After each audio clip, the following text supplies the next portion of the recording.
So I got Iridescent on mouse and keyboard in Warzone Season 4. So I got Iridescent a while back, maybe like a week and a half ago, and I'm just making this video now because I completely forgot to show you guys my settings, which I haven't done before. So we're gonna go straight into the mouse and keyboard, which I have shown, but might as well just go through it. So I play on 4 sensitivity on 800 DPI, and my ADS multiplier is on 1, is that I play on Legacy, which makes my ADS sensitivity 1:1. Now some people like to put this lower, and that's perfectly fine. However, I just like keeping a 1:1 sensitivity, or even with like a iron sight, a 1x optic, I like it 1:1. However, with like an ACOG or times 3 scope, I prefer to have it slower. So even with like a scope on Legacy, it's not 1:1.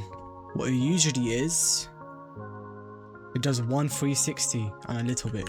The Legacy isn't true 1:1, however, it's perfectly fine. With a scope, you should have lower sensitivity because as you zoom in, your FOV zooms in as well, and that makes it feel so much faster with the same sensitivity as your hipfire. So keybinds, I keep everything default. I have prone to dive on mouse button. My next weapon is Q, so I like to YY.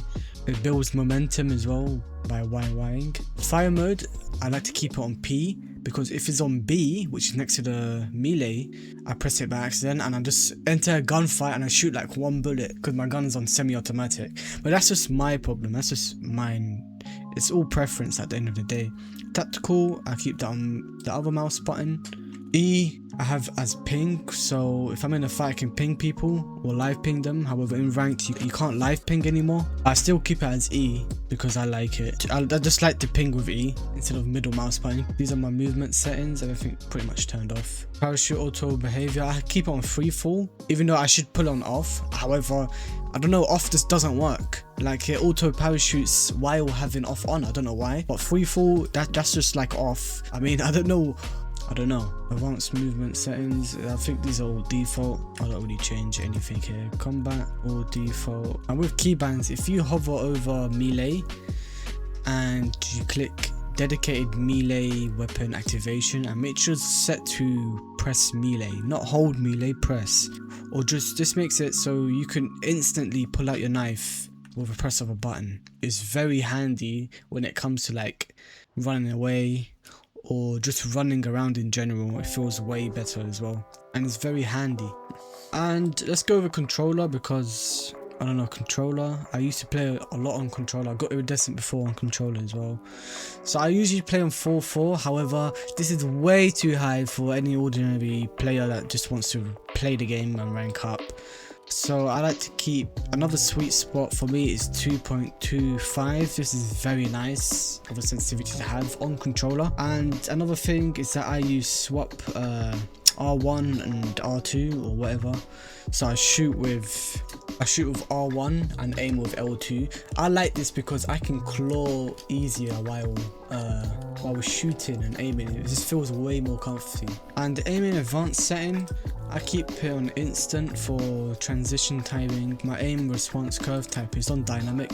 It's been on dynamic. I've used dynamic since MW19. Curve slope scale on 1. I don't know, I've seen people put it on 0.8, but I don't fuck with this setting anymore. Movement settings, I have my slide and dive behavior on hybrid. So that means if I'm running normally without pressing the L3 and I tap circle, that just slides. However, if I'm holding the L3 button and tap circle, I dive, which makes it easier for me to go from one building to another building, as that you can dolphin dive and parachute at the same time. This is more harder to learn, however it will be beneficial once you mastered the movement technique for it. And basically I keep everything on default. Obviously this is on free fall, we discussed that before. Combat for controller, I keep basically everything on default, like you don't really need anything. Control vibrations off. Last thing, dead zone. So this is very important. My left stick minimal is on 6 because sometimes my left stick drifts a lot. My left stick maximum is on 60. This just gives me like a more consistent flow rate with just moving in general. Some people keep it on 70. I like 60. 60 is like the sweet spot. Right stick minimal, this is very important. So if your controller has stick drift, I wouldn't recommend keeping it on 0. Just play around with this setting and see if your controller drifts. However, I installed TMR ghoulie sticks, I think, and yeah, they don't drift at all, so I keep it on 0 and I don't have any drifts. And I had this controller for almost 2 years now and it hasn't drifted before. Right stick maximum, I keep that on 99, and the left trigger and right trigger, I don't really mess with those. However, if you are shooting with the triggers, I'll keep those on 0 because there's less of a dead zone and you get to shoot faster as well. But other than that, I keep on that because my ones are flipped, just like here. And I do play brawler flipped. So what flip means is just what I said before. It's these two, the trigger systems are swapped. But what brawler does is that R3 throws my weapon, because sometimes I fat finger R2 like this, and then when I'm in the middle of the battle, I'll just throw like a throw knife or a thermite or something. And R2 is melee, so I don't have to press the R3. And it's just my personal preference. I've been playing on brawler since MW19. And let me know if you guys want to see more controller content. If you guys want to see like me just play on controller, or guides on how to get better on controller, just let me know. So for display, so I got an AMD card, so it may be different for you guys. For example, AMD Radeon anti-lag, I have that on. For you guys, it's probably reflex, NVIDIA reflex. On boost is if you have a CPU bottleneck, and just on if you have a GPU bottleneck. VSync off, nobody plays with VSync. Custom frame rate, I just keep it capped at 235. Brightness and gamma, I keep it on 66, but that depends on your monitor. So I play on 1080p. Some people play in 1440p, that's completely fine. But I think for competitive gaming, 1080p is the way to go. You have less input lag and you can get more frames if you're not CPU bottlenecked. And for quality, so I have FSR 4 and I have the preset to native. And native is just, in terms of quality, it looks so good. It looks so good. And I am CPU bottleneck, so this doesn't affect me as much as, you know, if I had a better CPU, then I'll probably put it on balance or maybe quality to get more frames. But I get around 180 to 220 frames on native, and native just looks so clear and it's just nice. And texture resolution, I have it on high. I mean, I would put it on normal. I got a CPU, like I said before, I have a CPU bottleneck. That means my CPU is less powerful than my graphics card, so my graphics card is not on full potential because my CPU is dragging it down. So I just pull up my textures on high because it doesn't really affect my frame rate a lot, because I'm already getting subnormal frames that I should be getting with a proper CPU. Depth of field off, turn that shit off. Detail quality low, particle resolution normal. And shader quality, I keep that on high. It makes your camos look so much better. On demand texture streaming, I keep on optimize and I have it on 64, but this just depends on the internet connection. I got gigabit internet connection, so I have really fast internet, so I keep on optimized. It also makes the game look better. Local texture streaming resolution, I keep it on low. In-game video quality, no one cares about this, so low. Shadow, I keep it on normal. Low or very low, it looks so ugly, as you guys can see right there. Screen space shadows, make sure you have this on low, not off, because you can see people that are on top of you and you can see their shadow, so that's a competitive advantage to have. So make sure you keep it on low or high, but low is just recommended. And all of these three, I would highly recommend you turn it off, but I keep it on medium. Like I said before, I'm CPU bottlenecked. These doesn't really matter, it just makes the game look a little bit more pretty than it should. But I make videos and I want the videos to look kind of nice, I guess, instead of looking like potato. And everything here just off. So FOV, I keep it on 110, and 110 is a sweet spot for me, as I can see people, I can track people easier. 120 feels too much, even though a lot of Warzone pros play on 120. However, a lot of multiplayer pros or CDL pros play on 108 or 110, so I prefer 110. So it's a nice spot to be in. ADS field of view, make sure that's effective. First person camera movement, make sure that's on least on 50%. No one cares about third person, no one plays on first person.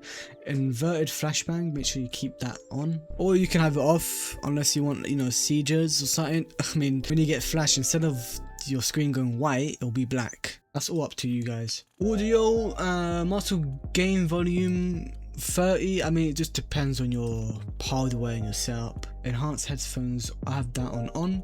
Audio mix, I have it on headphones. I used to rock Sucker Punch, but you know, I'll show you guys later why I'm rocking this one. So we are in the mouse settings, and I got the software for the XM2, I believe. Yeah, XM2 8K. So my lift off distance is 2mm. Sometimes when I'm controlling recoil, I just move down too much with my aim, and when I'm moving down too much, I just do this. I just tilt the mouse as I'm controlling the recoil, and sometimes it just stops working because the lift off distance is on 1, and that's why I just kept it on 2. So all this angle snapping, ripple control I have off.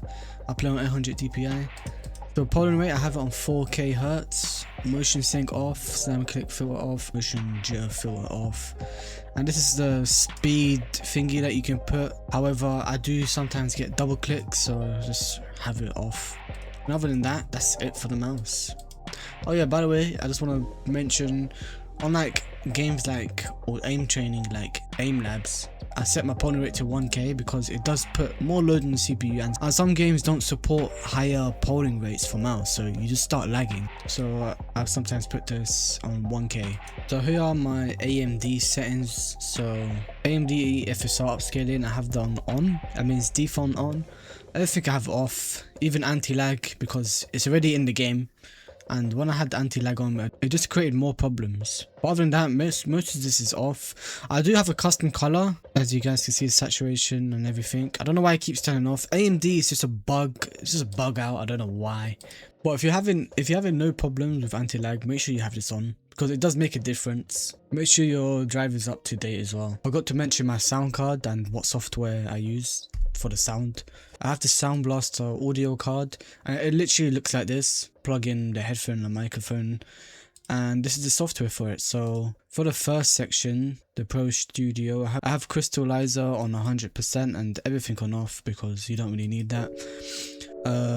Speaker and headphones, I have this set to headphones. Stereo headphones, I mean there is other alternatives, but just stick to headphones. And this is a big part, high gain and normal gain. So check the specs for your headphones and how many ohms it has, because normal provides lower ohms and higher gain is higher ohms, obviously. And the higher the ohms are, the more power it gives your headphones basically. And if your headphones can't support higher ohms, your headphones will get destroyed. However, my headset has 65 ohms, so I just keep it on high gain, because not only it sounds better, it doesn't have any distortion or anything. It sounds clear, it sounds fine. I've been rocking high gain for like 6 months and it's been alright. Mixer doesn't really have anything there. Equalizer, so I used to have the Warzone setting, which was this one right here. So your 31 is on -10, 62 hertz -8, and you know, it goes so on and so on. But I don't know, I don't like it. It just, if the sound is so disgusting and I can't really hear footprints, so I just keep it on default. And yeah, that's about it for the headphones. Right, so that was the end of this video. Hope you guys enjoyed. Let me know if I missed anything out, but that was my main settings that I used to get iridescent. I've heard for next season it's going to be harder to get iridescent. We'll see how that goes. I'm going to try, but I'm not going to try as much as I did with season 3.